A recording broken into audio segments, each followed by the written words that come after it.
Well, hello everyone, and welcome to our online community of moms.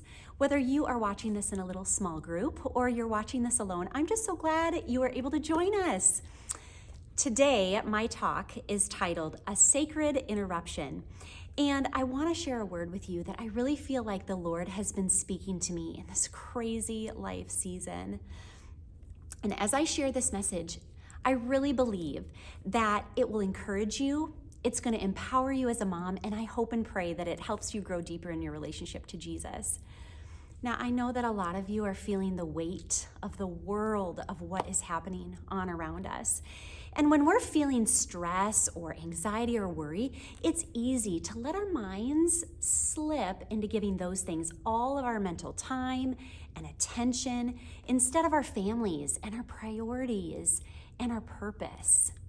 And yet, I believe that we are right now in a season of God bringing family together and calling us to rise above what's happening around us in the natural and instead live out the eternal purpose of the calling that is on our lives, which is being a mom. You know, I really had no idea that becoming a mom meant that I was signing up for a life of interruptions.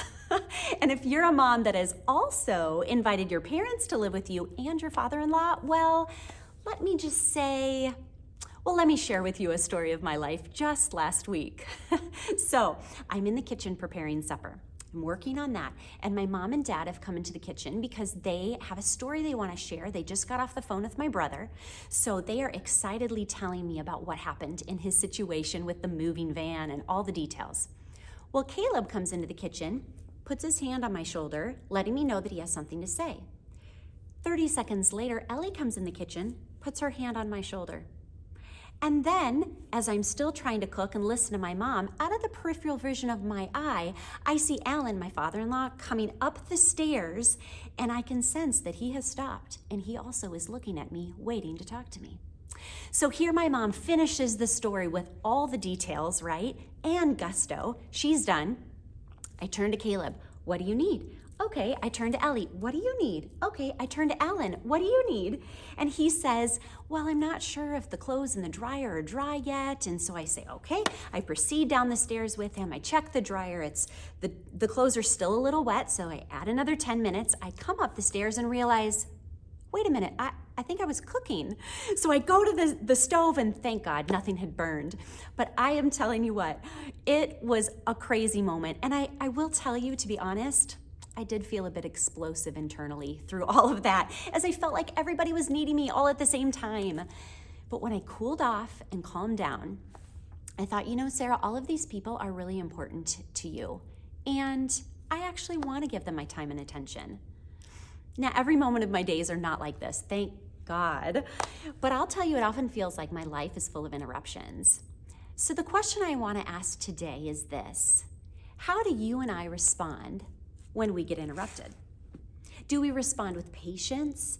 Like, I'm just excited to see what my kids need, and, you know, how can I speak into their lives again? Or do I respond in a way where I let out a big sigh and I try not to sound irritated when I say, yes, what do you need? You know, Proverbs 22 verse 6 says, train up a child in the way that he should go. So, truth be told, as mothers, we have actually been called to train our children, to guide them, to love them. But as we do this, it is so important that we note that they literally learn about life through us, and they learn about who our Heavenly Father is through how we behave. You know, a mentor friend of mine asked me this: how do we want to represent the heart of the Heavenly Father to our children? You know, a father serious about tasks and too busy for his kids, or one that is fully engaged and delighting over his kids at all of their different phases of development, and one who's approachable to ask many questions and seek advice from. You know, as I started processing this for my own life, I felt like God gave me a new perspective, and it's this: that every time my child interrupts me, instead of reacting in frustration or feeling upset, I choose to look at that situation as a sacred interruption where I now get the chance to reveal the heart of the Father to my kids and to show them that I value what they have to say and show me. You know, when I hear mom from the bedroom for like the 5th time in 2 minutes, I do have to say out loud as I'm walking down the hall, this is a sacred interruption. This is a sacred interruption. And it helps me reframe my mind. Truly it does. But you guys, I want to fix my mind on things above and not on earth. So, you know, your children probably do this. My children love to show me all the things that they've made, right? And during those moments, it's so important that I give them my attention. Because if I don't, eventually, they're just going to stop coming to me. If I don't seem to care about the Lego creation that my little one worked so hard on, why would my middle schooler come to me when he or she is feeling hurt and embarrassed about what the neighbor kid said? Stopping what we are doing and giving our kids our attention is a sacred interruption. You know, in Matthew 19, there's a story that I'm going to paraphrase. And it's shared about how some parents brought their children to Jesus so that he could lay his hands on them and bless them, pray for them. But the disciples scolded the parents for disrupting Jesus, for bothering him. But Jesus said, let the little children come to me. Don't stop them, for the kingdom of heaven belongs to those who are like these children. And he placed his hands on them and he blessed them before he left. Is this our response when our kids come to us time and time again? Oh, come, show me all your things. Interrupt me. I care about what you have to show me. I can't imagine all the things that Jesus had to do. I mean, he had to process a lot. He had to think about a lot. He had to pray about a lot, explain a lot. He had a lot of things going on. And yet when kids showed up, what did he do? He stopped everything he was doing and said, oh, let the children come and interrupt me. Don't stop them. Now, the disciples responded in the flesh, right? They said, don't bother Jesus. He needs to focus. He's got a lot of things on his plate. But Jesus responded in the spirit. He knew that this was a sacred interruption, and he gave those children his time and attention. I don't know about you, but I want to be a mom that responds in the spirit and not in the flesh.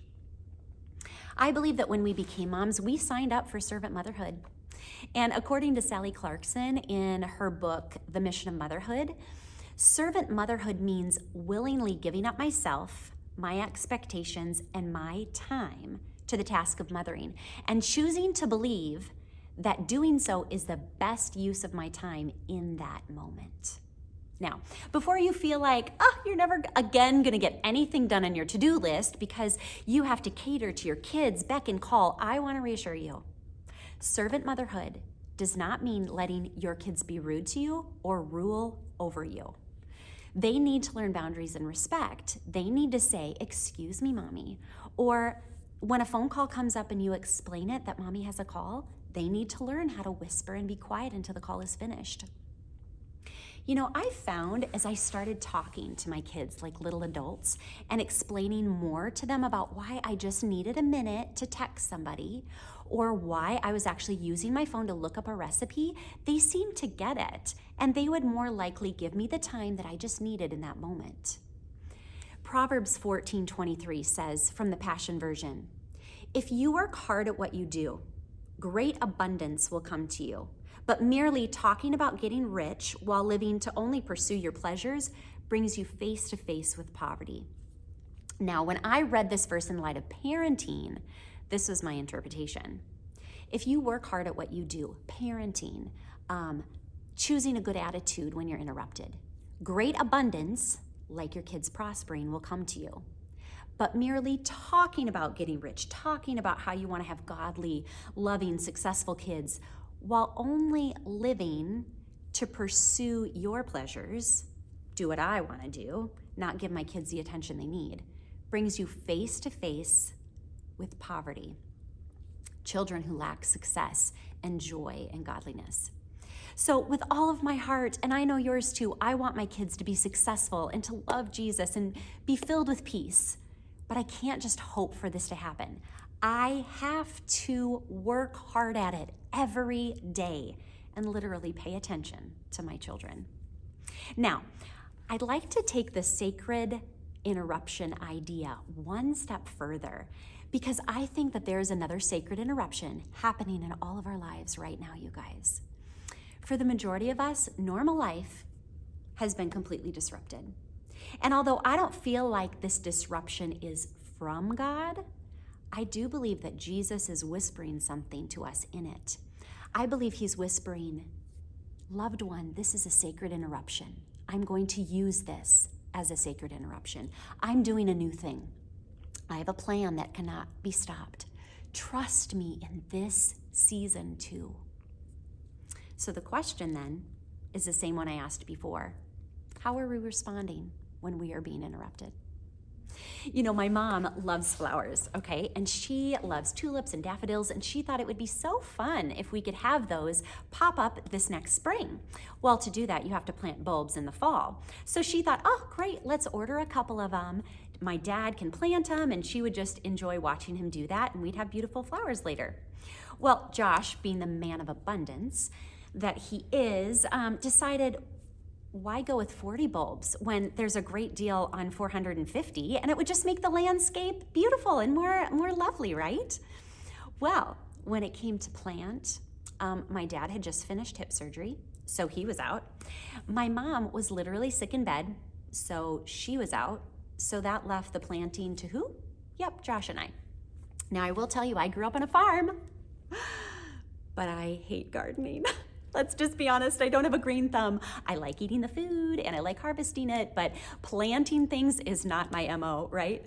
So here it was, a beautiful weather weekend, and we could be biking with the kids or hiking, right? Doing something fun that I love. But what were we doing? We were spending all Saturday and almost all of Sunday on our hands and knees planting bulbs. Now, I have to confess that I was not having a good attitude at this time, and nobody really knew it, but I was grumbling and ungrateful inside for the extra 400 bulbs that we had to plant. However, I did not know that as I was planting bulbs with Elizabeth next to me, that Caleb had grabbed my phone and he had started making a little video of Elizabeth and I.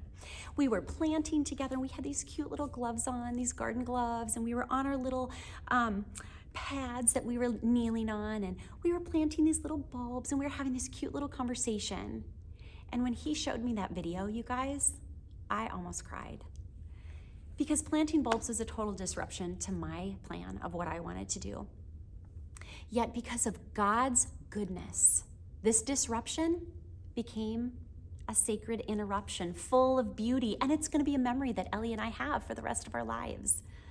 So can we really trust that God's goodness is going to bring purpose and beauty even in the midst of all the crazy that's going on in our world? Yes, we can. So what are the disruptions in your life right now, friends? What feels out of order and chaotic? Because let me tell you, God is not a God of chaos. But he does use challenging times to strengthen us and to draw us closer to him. You know, back in the Bible days, Simon Peter experienced a sacred interruption. You know, it was just another day for him. He was fishing, he was a fisherman, doing what he always did. But this particular morning, he was probably feeling frustrated, discouraged. Why? Because he had been out all night fishing and he caught nothing. This was his skill, his life's work, and yet he was out of control, it was out of his control. He couldn't do anything about it. How many times have you been there where you're doing everything that you can do and life just feels out of control? I believe we've all experienced something that he did. So Simon's washing his nets, right? Jesus shows up that morning and interrupts him during a time of stress and frustration. Simon stops what he's doing and pulls the boat over for Jesus. Jesus gets in, starts speaking to the crowd. Simon waits. Finally, Jesus is done talking. And then he asks Simon to do something that doesn't make sense. Probably made Simon feel like, this is a waste of time. I've already done this. But when Jesus interrupts Simon that morning and he tells him, put your boat out, put your nets out into the deep water. How does Simon respond? He says, because you say so, I will. Simon didn't know what Jesus had planned for all of this. He didn't know what was going to happen, but he chose to have faith to do what Jesus said in a season, in a moment of discouragement. And because he did this, there was abundance, there was provision, and the miraculous that happened on the other side. Listen for this abundance quickly as I read from Luke 5, starting from verse 6. When they had done so, they caught such a large number of fish, their nets began to break. So they signaled their partners in the other boat, "Come and help them." And they came and filled both boats so that when full, they began to sink. When Simon Peter saw this, he fell at Jesus' knees, saying, "Go away from me, Lord, I'm a sinful man." But what was Jesus' response?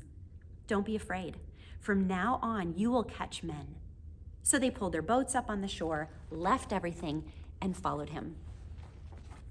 Because Simon stepped out in faith, his entire life changed. So how is Jesus interrupting you in this season? What is he asking you to do? Maybe he's asking you to just trust him. Maybe he's asking you to start something new or stop something that you don't need to be doing anymore. And how are you responding to him? Are you ignoring him? Because let's just face it, life's crazy and we are tired and overwhelmed. It's easier to get swept up into what's going on in the world and just worry and have anxiety and just bury your head in the sand and just shut down for the season. Or are you responding like Simon did? If you say so, I will. I believe that God is getting the attention of his people right now. I believe he is telling us to have faith, Hebrews 11:1, to not be afraid and discouraged and to not give up. Because in the middle of all of this, the Holy Spirit, you guys, has abundance and provision and the miraculous for our lives. So friends, I just want to say, keep fighting the good fight of faith. Don't let the cares of this world consume and swallow you up. Give your kids the gift of your attention and parent with an eternal mindset and pay attention to those sacred interruptions from your kids and from the Lord as you live out this beautiful ministry that you are in called motherhood. Love you, ladies. We'll see you next time.